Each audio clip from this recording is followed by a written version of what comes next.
Prva tekma pomladi je arhivirana. Uspešen štart v drugi del sezone je potrditev dobrega dela v pripravah, pri tem pa je pomembno spoznanje, da zmaga v medsebojnem skoru šteje dvojno.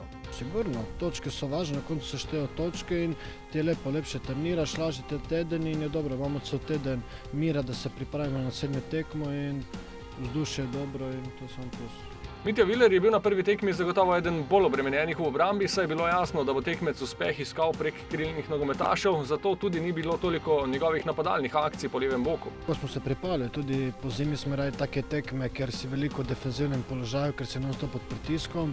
Takšne stvari se ti dogajajo tudi poleti in vedno igraš z boljšimi, tako lahko napreduješ, ampak kot sem rekel že prej, mogoče prvo tekmo ne si malo v krču, reši se prvo tekmo malo popaziš, da počistiš vse vzadaj, za druge tekme bo še prostojno.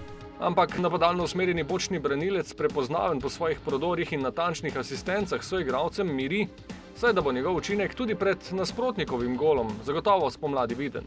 Sigurno bo vsega od cele ekipe, ekipa te vrže ven in važne so zmage, kaj bo na koncu, noben ne bo vprašal, kdo je koliko dal golov, kdo je koliko podal. Na koncu se bo videlo, kje bo Maribor in to je pomembno.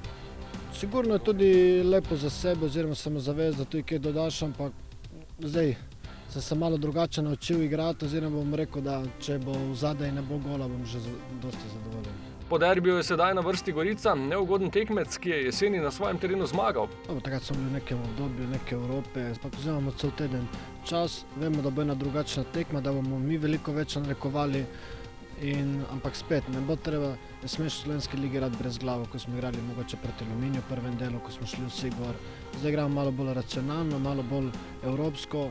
Če bo dali en gol, samo da bo to dovolj za zmago. Ne rabimo ravno zdaj blestet, pa da jih fašamo. Ne?